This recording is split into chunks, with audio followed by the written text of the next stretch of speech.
Hello. अभी अभी आ रही है क्या आवाज? अभी आवाज आ रही है कि एक बार बता देना।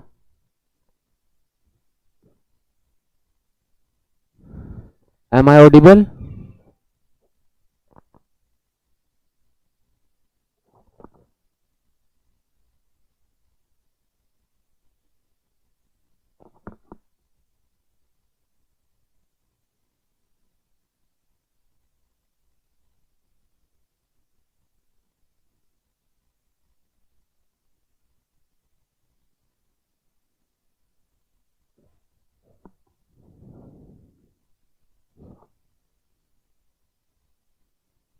अच्छा, अभी क्लियर है आवाज?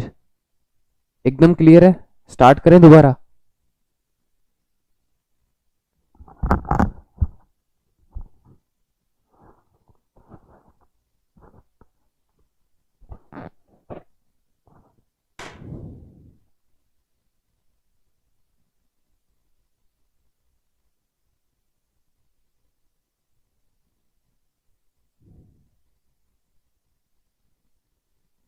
चलो ठीक है, अभी एकदम क्लियर है ना आवाज?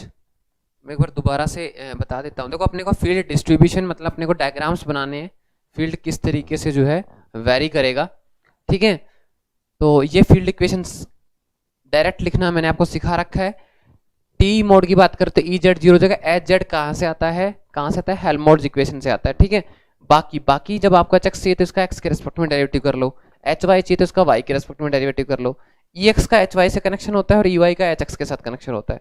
तो बाकी टर्म सेम होती है, बस इनके आगे का एम्पलीट्यूड बदल दो। ठीक है, ये तो हो गई तब की बात जब आपको याद नहीं है। अगर आपको एग्जैक्ट याद है तो आपको पता होगा यहाँ पे इनके आगे कोफिशिएंट आता है, जैसे iota epsilon omega upon beta G square या फिर के सी स्क्वायर, ऐसा कुछ रिलेशन आता है। तो अगर आपको वो रिलेशन वाला डायरेक्ट याद है तो फिर वो लिखोगे तो ज्यादा बेटर रहेगा। बाकी ये भी गलत नहीं है ना। अगर आप कोई रेफरेंस बुक देखोगे तो भी आपको इसी तरीके से मिलेंगे। ये नॉर्मल सी बात है, हर इंसान को इतनी सारा डेटा याद नहीं हो सकता। तो ये इससे भी काम चल जाएगा। एग्जैक्ट अगर आपको याद है तो आप वो लिख सकते हो यहाँ पे। ठीक है, उसके बाद डोमिनेंट मोड का मतलब जिसके लिए कट ऑफ फ्रीक्वेंसी सबसे कम होगी, वो मोड क्या होता है? डोमिनेंट मोड होता है। तो मैं टीई 10 मोड की बात कर रहा हूं, कब? जब ए ग्रेटर देन बी है, कि अगर ए लेस देन बी होगा तो टीई 01 मोड क्या होगा? डोमिनेंट होगा। लेकिन अगर ए ग्रेटर देन बी है तो टीई 10 मोड डोमिनेंट होगा। तो एम 1 है और एन 0 है, तो मतलब ये दोनों वैल्यू मैं अब इन सारे फील्ड में रख रहा हूं, बस ये कर रहा हूं मैं। ठीक है, तो देखो एच जेड में मैंने एम 1 रखा, ये 0, तो कोस 0 1, तो H not Z cos pi X upon और एक्सपोनेंशियल माइनस आटा बीटा जी जेड आ गया। ठीक है, उसके बाद एच वाई देखो, एच वाई में मैं यहाँ एन 0 रखूंगा तो साइन 0 0, तो पूरी टर्म को 0 कर देगा। और एच एक्स में एन 0 तो 1 हो जाएगा और यहाँ से साइन वाली टर्म आ जाएगी, मतलब ये आ जाएगा H X is equals to H naught X sine pi X upon A exponential minus iota beta G Z आ जाएगा। उसके बाद ई एक्स की बात करते हैं। देखो ई एक्स ये रहा, एन जब मैं 0 रखूंगा साइन 0 0 तो पूरी टर्म 0, तो ई एक्स भी 0 आ गया। और ई वाई कितना हो जाएगा? ये सारे फील्ड किसके लिए लिख रहा हूं मैं? डोमिनेंट मोड के लिए लिख रहा हूँ, है ना। किसके लिए लिख रहा हूँ? डोमिनेंट मोड के लिए। हाँ, अभी आवाज क्लियर है। तो ये साइन आ जाएगा, मतलब ये आ जाएगा E naught Y sine M pi X upon A exponential minus iota beta G Z. तो एक बार आप यहाँ तक लिख लो, उसके बाद अपन इसको भी एक्सपेंड करेंगे और रियल पार्ट लेंगे अपन। सिर्फ कौन सा पार्ट लेंगे? रियल पार्ट लेंगे, क्योंकि अपन जो नॉर्मल स्पेस है उसके अंदर रियल जो पार्ट है उसी को ड्रॉ कर सकते हैं ना। तो एक बार यहाँ तक नोट कर लो और उसके बाद अपन आगे चलेंगे।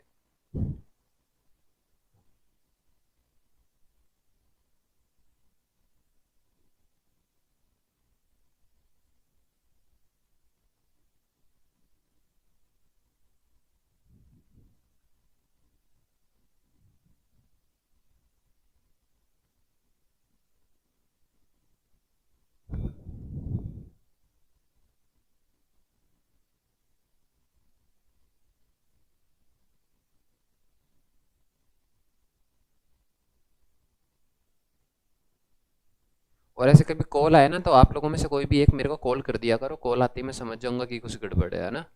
ऐसे मैं बोर्ड पर काम करता रहता हूँ तो मैं कमेंट्स नहीं देखता हूँ।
चलिए आगे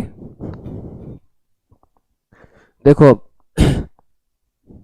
अब देखो यहाँ से या तो आप डायरेक्ट याद रख सकते हो या फिर आपको जो हो एग्जैक्ट फील्ड है वो आपको पता होना चाहिए।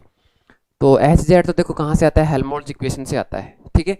लेकिन ये जो रिलेशन अपन लेकर आते हैं ई वाई एच एक्स, ये सब जो मैक्सवेल इक्वेशन है वो यूज करके अपन लेकर आते हैं।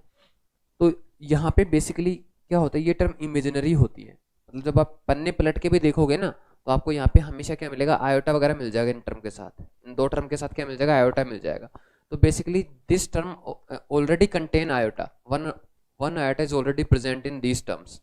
तो अब जब मैं इनको एक्सपेंड करूंगा तो आपको पता है एक्सपोनेंशियल आयोटा थीटा को जब आप एक्सपेंड करते हो तो आता है cos theta plus iota sine theta. तो यहाँ से मैं exponential minus iota beta G Z को एक्सपेंड करूंगा तो ये आ जाएगा cos beta Z minus iota sine beta Z. तो देखो जब ये वैल्यू मैं किस किस में रिप्लेस करूंगा, यहाँ पे इसमें रिप्लेस करूंगा, ठीक है, इसमें रिप्लेस करूंगा और इसमें रिप्लेस करूंगा, बाकी तो सब जीरो है। तो होगा क्या, ये तो रियल है, तो इसके अगर मैं real of H of Z की बात करूं, रियल ऑफ एच जेड की बात करूं, तो बेसिकली क्या आएगा। अब मैं सिर्फ प्रपोर्शनलिटी देखना चाहता हूं कि किस किस फंक्शन पे डिपेंड कर रहे हैं, या फिर लो लिख देते हैं complete, H naught Z cos pi X upon A. तो रियल कब आएगा, ये टर्म लोगे तब आएगा, ये मल्टीप्लाई में आएगी, इमेजिनरी टर्म नहीं लेनी है, सिर्फ रियल लेनी है। तो कितना आएगा, cos beta Z, cos beta Z, clear है। अच्छा, रियल ऑफ एच एक्स की जब मैं बात करूंगा, रियल ऑफ एच एक्स की जब मैं बात करूंगा तो यहाँ पे ऑलरेडी यहाँ पे एक आयोटा मिलेगा। आप चाहे तो पन्ने चेंज करके देख सकते हो, आप पिछले पेजेस पलट के देख सकते हो। यहाँ पे आपको एच नोट एक्स में एच नोट एक्स एक इमेजिनरी टर्म मिलेगी, मतलब आयोटा एप्सिलॉन ओमेगा जैसा कुछ मिल जाएगा, मतलब आयोटा मिल जाएगा। तो अगर इसके अंदर एक आयोटा है तो जब मैं exponential minus iota beta Z को इस तरीके से एक्सपेंड करूंगा तो इसके साथ आयोटा अगर इसका आयोटा आयोटा बन के रियल बन जाएगा। इसका मतलब ये टर्म तो क्या बन जाएगी अब इमेजिनरी, ये बन जाएगी रियल टर्म।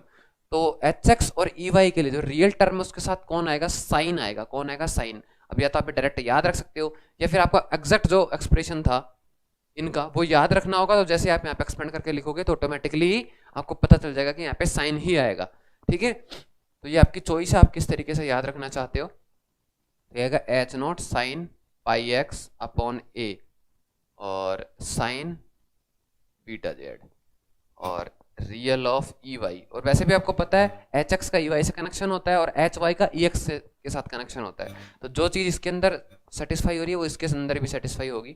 तो ये हो जाएगा ई नोट वाई साइन, अच्छा एम तो 1 रख दिया था ना, sign pi X upon A और साइन बीटा जेड। ये रियल कंपोनेंट्स आ गए फील्ड्स के। कैसे कंपोनेंट आ गए, रियल आ गए। मैं फिर कह रहा हूँ अगर आपको लग रहा है कि यहाँ पे आयोटा नहीं था तो आप पीछे पेज जो लोग नोट्स बना रहे हैं वो तो चेक कर पाएंगे, जो लोग नहीं बना रहे वो नहीं कर पाएंगे। तो आप चेक कर सकते हो यहाँ पे आयोटा था, तो यहाँ पे आयोटा था, तो जब आयोटा इससे मल्टीप्लाई होगा तो कोस वाली टर्म इमेजिनरी हो जाएगी और ये टर्म रियल हो जाएगी और अपन यहाँ पे रियल टर्म ले रहे हैं, ठीक है। तो ये हो गया। दूसरी बात डिपेंडेंसी की अगर मैं चेक करूँ तो अपने पास ई वाई बचा है। ई वाई की अगर मैं एक्स के रेस्पेक्ट में डिपेंडेंसी देखो तो ये साइन जैसा ग्राफ आना चाहिए। कैसा ग्राफ आना चाहिए, साइन जैसा ग्राफ आना चाहिए। लेकिन अगर मैं एच एक्स और एच जेड की बात करूं तो जो एच एक्स की डिपेंडेंसी है वो कैसी है, एच एक्स की डिपेंडेंसी है साइन पाई एक्स अपॉन ए, यानी कि एच नोट एक्स और sign pi X upon A. और एच जेड की डिपेंडेंसी कैसी है, एच नोट जेड और cos pi X upon A. तो मैं ऐसे करता हूँ, ये एच नोट जेड कॉन्स्टेंट है, इसको यहाँ लिख लेता हूँ, ये ज़्यादा बेटर रहेगा। तो आपको इलिप्टिकल पाथ होगा ये बताने में इजी रहेगा, है ना। H X upon H naught x, ठीक है। तो इसको आप नेक्स्ट इक्वेशन दे देना, जैसे मैं इसको इक्वेशन ए दे देता हूँ, इसको इक्वेशन बी दे देता हूँ। अब अगर मैं इन दोनों का स्क्वायर करके ऐड करूंगा तो आपको पता है इस तरफ H square X upon H naught X का square plus H Z square upon H naught Z square होगा, लेकिन इधर sine square plus cos square 1 हो जाएगा। तो बेसिकली एक कैसा पाथ होगा, एक इलिप्टिकल पाथ होगा, इलिप्स बनाएंगे, यानी कि ये दोनों फील्ड मिलके क्या बनाएंगे, इलिप्स बनाएंगे। तो from equation A and B, इसके आगे मैं यहां लिख देता हूं, from A and B H X upon H naught X का square plus H Z upon H naught Z का स्क्वायर और ये जो मिलके बना रहे हैं 1, इसका मतलब ये इक्वेशन क्या है, इलिप्स का इक्वेशन है। मतलब जो मैग्नेटिक फील्ड का जो डिस्ट्रीब्यूशन होगा वो एक इलिप्स की तरह से होगा। और वैसे भी आपको पता है मैग्नेटिक फील्ड ऑफ लाइंस हमेशा क्लोज लूप ही बनाती हैं, लेकिन जो क्लोज लूप होंगे वो इलिप्स जैसे होंगे इस बार कैसे, क्योंकि क्लोज लूप तो सर्कल भी होता है, तो यहाँ पे इलिप्स जैसे क्लोज लूप बनेंगे। कैसे बनेंगे वो भी मैं ड्रॉ करके बताऊंगा, तो यहाँ तक एक बार नोट कर लो, किसी कोई डाउट है तो आप लोग पूछ सकते हो, ठीक है। अब या तो आप एग्जैक्ट फॉर्मूला याद रख सकते हो, तो आपको जैसे आप ये एक्सप्रेशन रखोगे तो आपको ऑटोमेटिकली पता चल जाएगा कि इसका रियल पार्ट क्या है, या फिर आप यहाँ से याद रख लो इसके रियल पार्ट में क्या आएगा, साइन आएगा, जबकि इसके रियल पार्ट में कोस आ रहा है, ठीक है। चॉइस इज योर्स, याद तो रखना पड़ेगा भैया।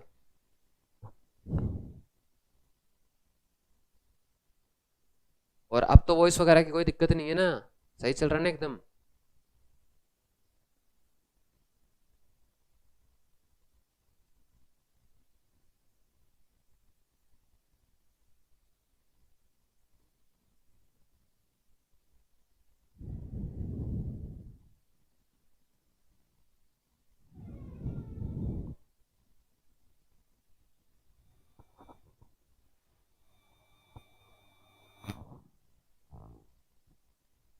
बुक चाहिए क्या?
अब भाई चलें क्या आगे?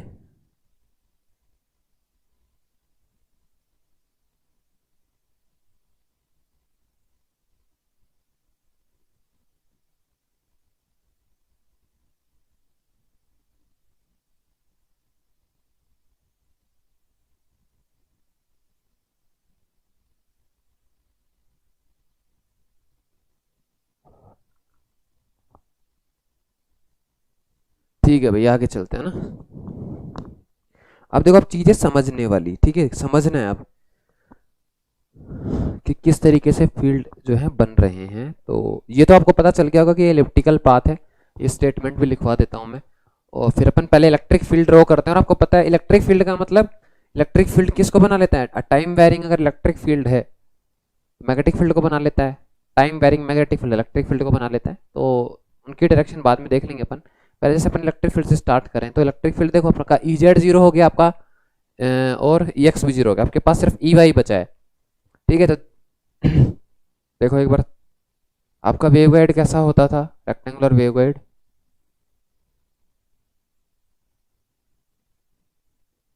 ये आपका रेक्टेंगुलर वेवगाइड है, ये डायरेक्शन में क्या मान रहा हूं x, तो ये जो लेंथ है ये कितनी होती थी a, ये डायरेक्शन में मान रहा हूं y, तो ये जो हाइट है ये कितनी होती थी b, ये लेते थे ना अपन। ठीक है, और अपन कहाँ जा रहे हैं, आगे की तरफ जा रहे हैं, z डायरेक्शन हो गई। ठीक है, ये डायरेक्शन z डायरेक्शन हो गई, इसको मैं स्ट्रॉन्ग लाइन से डिनोट कर देता हूँ। ठीक है, या फिर डॉटेड ही रहने दो ना, ताकि पता चले कि हाँ ये वेवगाइड है। ठीक है ना, अब TE10 की बात कर रहा हूं, तो यहाँ पे 1 क्या बताता है, नंबर ऑफ हाफ वेव, तो हाफ वेव एक ही रहेगी, पहली चीज तो ये हो गई। ठीक है, दूसरा EY, देखो ध्यान से देखना भाई, EY E नोट वाई, ठीक है, sign pi X upon A और साइन बीटा जी जेड, यही था ना एग्जैक्ट रियल पार्ट लेने के बाद, ये लो। ठीक है, तो मैं एक्स एक्सिस के ऊपर इसका वेरिएशन देखना चाहता हूं, तो एक्स के ऊपर वेरिएशन के लिए जिम्मेदार कौन है, ये term, this term is responsible for the variation on the x axis. ठीक है, तो अगर मैं एक्स जीरो रखता हूं तो साइन जीरो जीरो, मतलब यहाँ पे जीरो, बिल्कुल जीरो। एक्स इक्वल टू ए रखता हूं तो साइन पाई मतलब यहाँ पे भी जीरो। ठीक है, तो मतलब जीरो से लेके पाई तक चेंज हो रहा है, क्योंकि ए उससे ज्यादा तो हो नहीं सकता। तो यहाँ पे अगर आप ध्यान से देखोगे तो जो आपका साइन पाई एक्स अपॉन ए है, ये कहां से कहां तक चेंज हो सकता है, साइन जीरो से लेके साइन पाई तक चेंज हो सकता है। अरे भाई जैसे जैसे एक्स बड़ा होगा वैसे वैसे जीरो से बढ़ता जाएगा, मैक्सिमम पाई तक होगा। तो साइन का जीरो से लेके पाई तक ग्राफ कैसा होता है, देखो साइन का ग्राफ बनाओ, ऐसा जीरो से लेके पाई तक ऐसा ग्राफ होता है, तो जीरो से पाई तक कुछ ऐसा ग्राफ मैंने बना दिया। ठीक है, फील्ड शो करना है, तो आपको पता है ये ऑसिलेशंस को बताता है इलेक्ट्रिक फील्ड का। तो यहाँ पे क्या है, स्मॉल एरो की हाइट जैसे जैसे बढ़ती जा रही है, देखो मैक्सिमम कहाँ होगी, x equal to a by two पर, तो मैं ए बाई टू रखूंगा तो sine pi by two, sine pi by two maximum यानी कि 1, तो इस वैल्यू पे मैक्सिमम, और बाकी जगह इंटेंसिटी कम है फील्ड की। सिमेट्रिक बनाना है, जितने एरो इस तरफ बनाओ उतने इस तरफ बनाना है, ये लो। तो बताइए इलेक्ट्रिक फील्ड का वेरिएशन समझ में आया या नहीं आया। TE10 है, मान लो अगर TE2 होता, यानी कि m की वैल्यू 2 होती, तो फिर मैं कैसे बनाता, हालांकि एग्जाम में आता नहीं है, तो 2 हाफ वेव, मतलब आपको फिर कुछ इस तरीके से बनाना पड़ता है, ऐसे है ना, ऐसे, समझ गए। तो ये फील्ड का जो डिस्ट्रीब्यूशन है समझ में आया या नहीं आया। अभी आगे एक्स एक्सिस के अलोंग जितनी भी लाइनें खींचोगे सब पे ऐसा ही आएगा, बिल्कुल। मैंने तो आपको एकदम फ्रंट व्यू दिखा दिया, फ्रंट है ये, एकदम फ्रंट व्यू है, बाकी जो व्यू होंगे वो भी अभी बताऊंगा, टेंशन लेने की जरूरत नहीं है। तो पहले मुझे ये बताओ कि फ्रंट व्यू आपको समझ में आ गया क्या क्लियरली। ठीक है, फ्रंट व्यू के बाद अपन बात करते हैं टॉप व्यू की, किसकी बात करते हैं, टॉप व्यू की, है ना।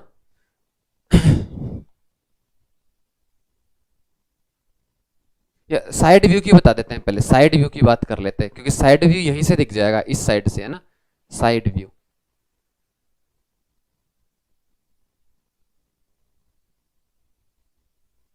तो ये ऐसे समझ लो, अगर आप सामने से देख रहे हो तो ऐसे, पहले छोटा पेन है मान लो, फिर बड़ा, फिर बड़ा, फिर बड़ा, फिर छोटा, छोटा, छोटा, और फिर बिल्कुल खत्म। तो मैं साइड से देखूंगा तो मुझे स्पाइक्स ही तो दिखेंगे, यहाँ पे स्पाइक्स दिखेंगी ना, स्पाइक्स कैसे दिखेंगी, जैसे मान लो मैं मैक्सिमम से स्टार्ट कर लो, या मिनिमम जीरो से स्टार्ट कर सकते हो आप, जहां से स्टार्ट करना चाहो। अगर मैं जीरो से स्टार्ट करता हूं तो ये जीरो, फिर ज़्यादा बड़ा हो गया, ठीक है।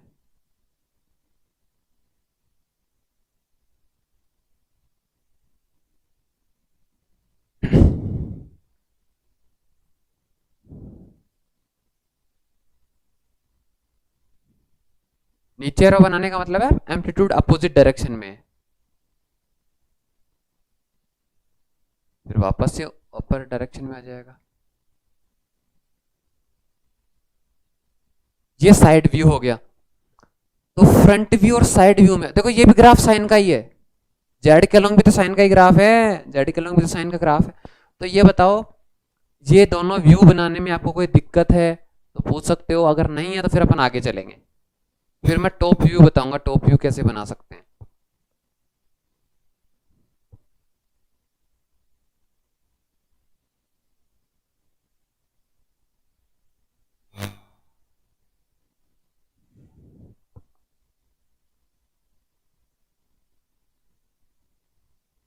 और आप देखो, आपको थोड़ा कमेंट सेक्शन में एक्टिव रहना पड़ेगा। अगर आप एक्टिव नहीं रहोगे तो फिर लाइव क्लास का कोई मतलब नहीं, उससे अच्छा फिर मैं रिकॉर्ड क्लास ही डाल दूंगा। क्योंकि अगर आप बताओगे नहीं समझ में आया नहीं आया तो कोई मतलब ही नहीं रहेगा क्लास का, ना। फिर तो रिकॉर्डेड डाल दूंगा, टाइम भी बचेगा, टाइम भी कम लगेगा।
हाँ, आ गया समझ में।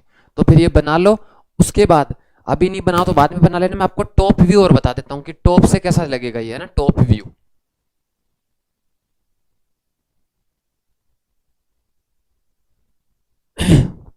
तो ये स्पाइक्स जो है, अगर आप ऊपर से देखोगे तो आपको डॉट दिखेंगे ना। अरे ये मान लो ये मार करके स्पाइक मैं ऐसे कर दूं तो आपको सिर्फ एक डॉट दिखेगा। तो स्पाइक इस ऐसे हैं, इसका मतलब अगर मैं इसको ऊपर से देखूंगा, टॉप से देखूंगा, तो मुझे सिर्फ क्या दिखेंगे, डॉट दिखेंगे। सिर्फ क्या दिखेंगे, डॉट दिखेंगे। तो टॉप व्यू में बना रहा हूं तो मुझे सिर्फ डॉट दिखेंगे।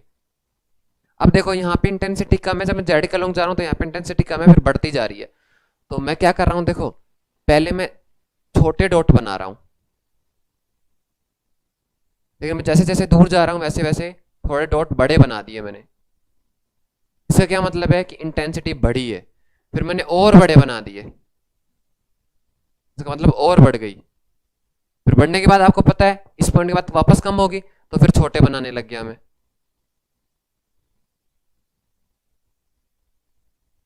फिर और छोटे होंगे। फिर क्या होगा, डायरेक्शन अपोजिट हो जाएगी। तो जब डॉट बनाते हैं इसका मतलब आउट ऑफ द पेज, जब क्रॉस बनाते तब इनटू द पेज। तो यहां से मैं क्या बना दूंगा, क्रॉस। अब देखो अलग अलग बुक में रिप्रेजेंटेशन का अलग अलग तरीका होता है। तो ये भैया जो मेथड मैं यूज कर रहा हूँ ये इसमें लाओ में है, ये ना, लाओ में, एस के या फिर एस वाई लाओ, ये साइंटिस्ट का नाम है, ठीक है, जिन्होंने बुक लिखी है। बाकी जो मैं बुक फॉलो करता हूँ लाओ के अलावा आर ई कॉलिंस और M L Sisodia, Indian writer की बुक है, वो मैं बहुत ही कम टॉपिक्स में, मतलब बहुत ही कम प्रीफर करता हूँ इसको। आर ई कॉलिंस और यहाँ से अपन ज़्यादा पढ़ेंगे, ठीक है।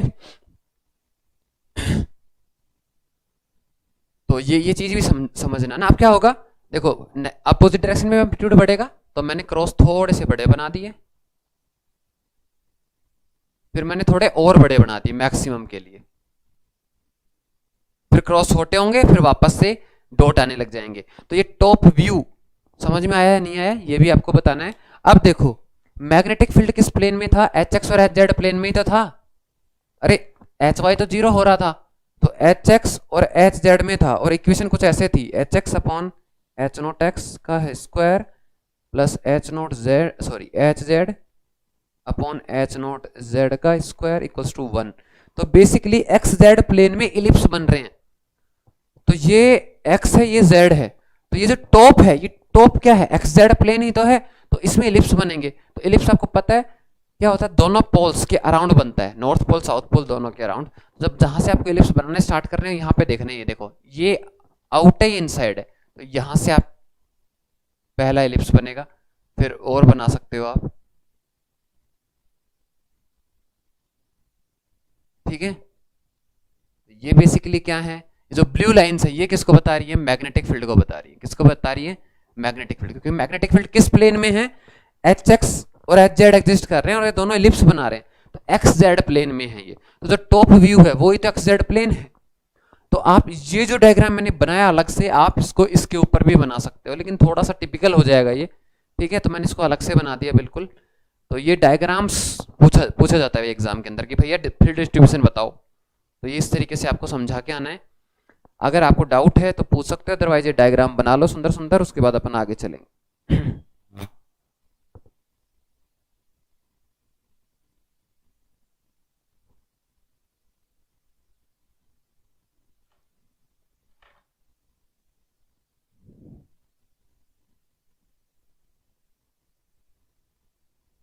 साइड व्यू में अपोजिट कैसी आई, अरे क्योंकि देखो यहाँ पे तो एक हाफ वेव आ रही थी एक्स में, तो लेकिन ये तो लेंथ इसकी कोई फिक्स नहीं है ना, साइन बीटा जी जेड, तो साइन के आगे वाले वेव भी तो आएगी, तो नेगेटिव वाले भी तो आएगी। यहाँ पे तो फिक्स था एक्स के लॉन्ग कि एक ही हाफ वेव बन सकती है, यहाँ हाफ वेव का कोई फिक्स थोड़ी है, जेड में कोई लिमिट नहीं है, कितनी भी लेंथ हो सकती है इसकी, कोई कंस्ट्रेंट नहीं लगाया अपन ने। समझ में आ गया दीदी।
चलो चलें आगे, ये बना लिया क्या आप लोगों ने, कैरेक्टरिस्टिक की बात करेंगे अपन।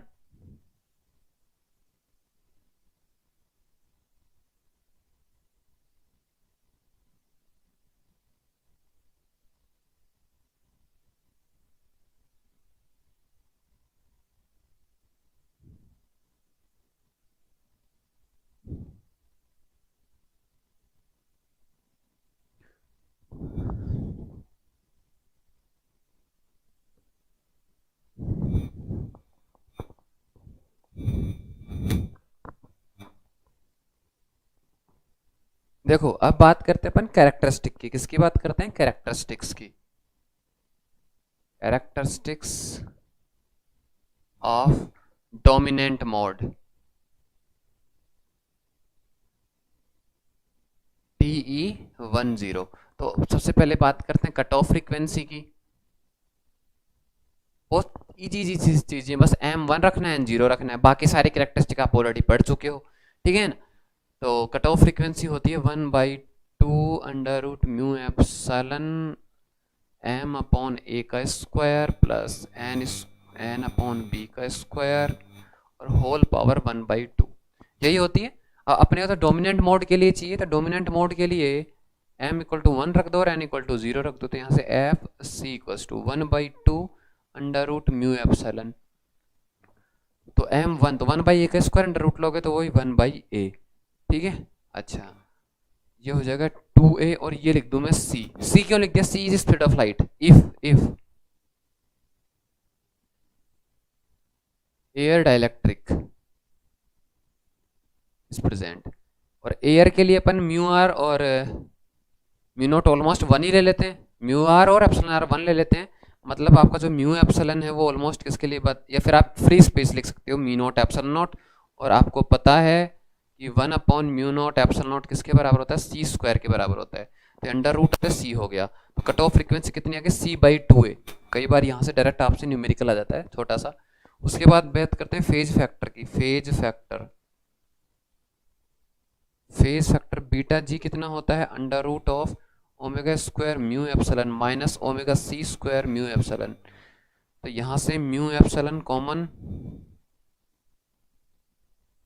Omega 1 minus FC square upon F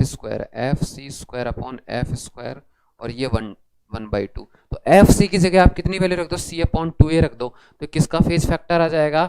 dominant mode का आ जाएगा। तो मैं फेज फैक्टर यहाँ लिख दे रहा हूँ, beta g is equal to. अच्छा ये बताओ, यहाँ से ये अंडर रूट म्यू एप्सिलॉन कितना हो जाएगा? Almost mu naught epsilon not, और इसकी वैल्यू 1/C हो जाएगी, तो यहाँ से ये वैल्यू आ जाएगा ओमेगा अपॉन C, ठीक है। और ये हो जाएगा 1 माइनस FC/2AF और पावर 1/2।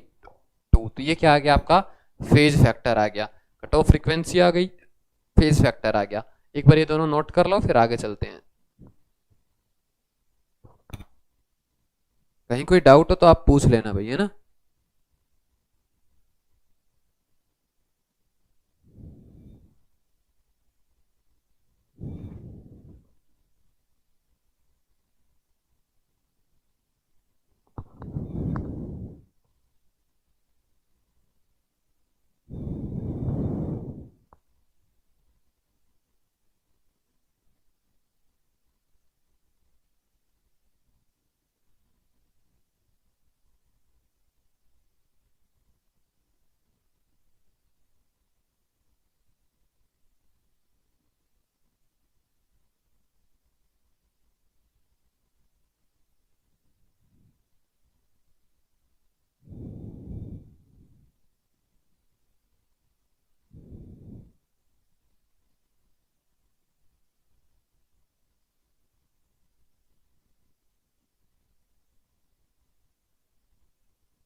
सर एफ सी की वैल्यू पुट की तो स्क्वायर आएगा ना, कहाँ पे?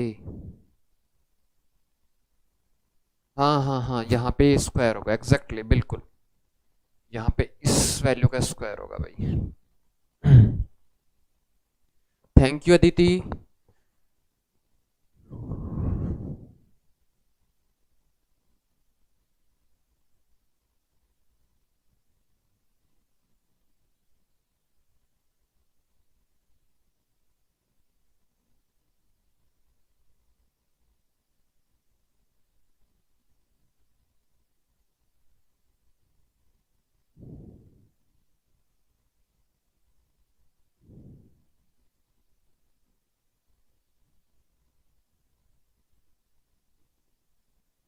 हाँ भाई कविता, ठीक कर दिया मैंने, चेक करो आप, है ना। एंड थैंक यू, आप लोग इतने एक्टिव हो, अच्छा लगा मेरे को। अब देखो अपने पास क्या गया, फेज फैक्टर आ गया और कट ऑफ फ्रीक्वेंसी आ गई। बाकी और चीज़ें भी निकालनी है, जैसे गाइड वेवलेंथ, गाइड वेलोसिटी, ठीक है, इम्पीडेंस, वो सब चीज़ें भी अपने को कैलकुलेट करनी है अभी। तो ये सब हटा दूं मैं?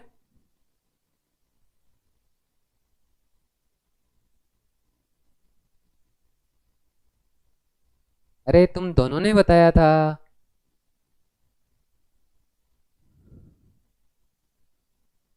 तो दोनों को थैंक यू, ठीक है। पहले ही कमेंट वैसे अदिति का आया था, बट शायद तैने देखा नहीं होगा, कोई दिक्कत नहीं। देखो ये हो गया, अब अपन बात करते हैं किसकी, इसको हटाओ, वैसे इसकी जरूरत तो पड़ेगी अभी, ठीक है। इसको हटा लेता हूँ मैं, हटा ही देते हैं, तुम बता देना कुछ गलत लिख भी दें तो क्या ही फर्क पड़ता है। देखो फेज फैक्टर हो गया, ये हो गया cut off wave number. Next है cut off wave number. Wave number या वेव वेक्टर भी बोलते हैं ना के को।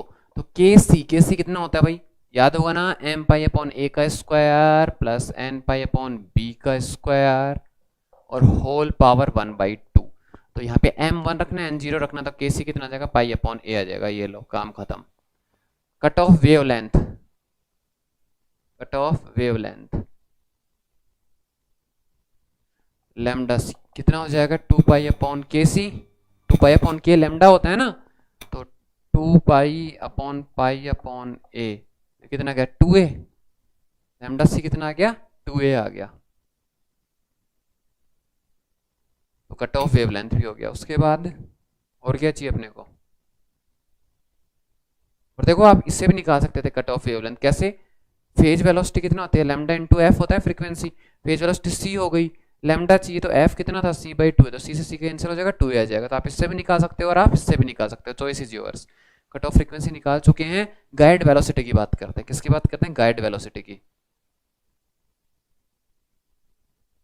गाइड वेलोसिटी वी जी कितना होगा, ओमेगा अपॉन बीटा जी, ठीक है। और बीटा जी अपन ने निकाला था अभी, ये रहा। तो इसको तो ओमेगा अपॉन सी, और ये 1 माइनस, ये कितना आया था, कट ऑफ फ्रीक्वेंसी कितनी आई थी, कट ऑफ फ्रीक्वेंसी आई थी शायद 2c/a, है ना। तो 2c/a/f और ये स्क्वायर, ठीक है, और होल पावर 1/2।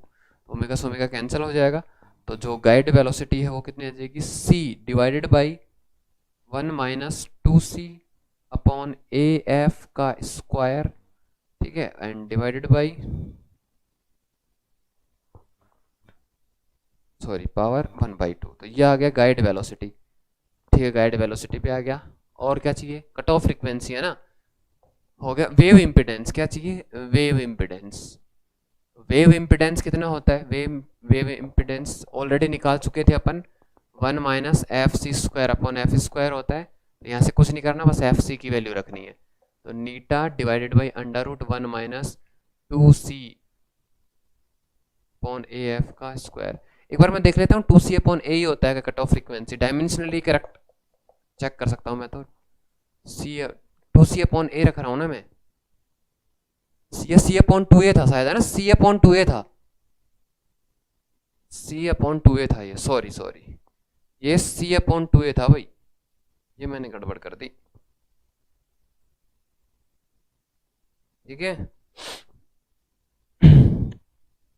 ये लो, तो ये हो गया आपका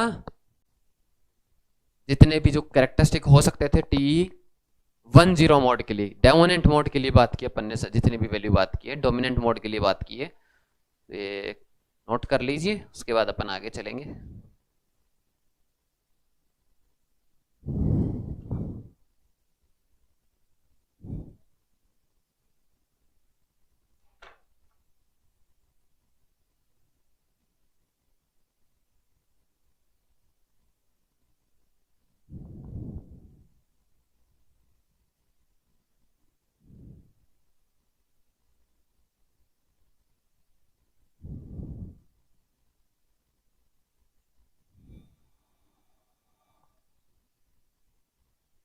हाँ हाँ दीदी, वो तो मेरे को याद आ गया था, मैंने ठीक कर दिया।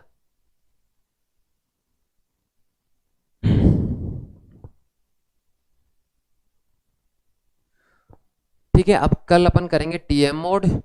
और क्लास में कल तो क्या था, मैं थोड़ा हॉस्पिटल चला गया था, इसलिए नहीं हो पाई थी। ठीक है, और क्लास का टाइम मैं बढ़ाने की सोच रहा हूँ, लेकिन मैं वेट कर रहा हूँ कि एक बार यूनिवर्सिटी एक बार सिलेबस अपडेट कर दे। जैसे यूनिवर्सिटी सिलेबस अपडेट करते हैं, ठीक है, बात तो ये थी कि लास्ट वीक में हो जाएगा, दिसंबर के लास्ट वीक में। अगर दिसंबर के लास्ट वीक में नहीं होता तो फिर अपन अपनी क्लास में रेगुलर कर लेंगे ना भाई, फिर कंप्लीट 2 घंटे की क्लास हुआ करेगी। तो वेट कर लेते हैं एक बार और 4-5 दिन। ठीक है, नहीं आता तो फिर अपन इस क्लास को कम से कम 1.5 घंटे की करेंगे। ठीक है, तब तक एक बार धीरे धीरे चलने देते हैं। और आपकी फर्स्ट यूनिट ऑलमोस्ट, यहाँ से एक क्वेश्चन आ जाता है, दूसरा क्वेश्चन जो आता है वो अटेन्युएशन से आता है। तो कल कल नहीं तो परसों परसों अटेन्युएशन स्टार्ट हो जाएगा आपका, है ना। और अगर किसी को डाउट है तो पूछ सकते हो। If anyone have any doubt then please let me know.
ठीक है भाई, तो मैं क्लास बंद कर रहा हूँ, कल मिलते हैं। किसी को कुछ पूछना हो तो पूछ लो। और ये प्लेबैक्स ज़्यादा आते हैं नंबर ऑफ स्टूडेंट्स, इसका मतलब ये है कि आप बीच बीच में गायब हो जाते हो, है ना। ये शुभ संकेत नहीं है, बाकी आपकी मर्जी है। अगर प्लेबैक्स नंबर ऑफ स्टूडेंट से ज़्यादा आ रहे हैं, इसका मतलब ये है कि आप लोग बार बार बीच में गायब हो जा रहे हो।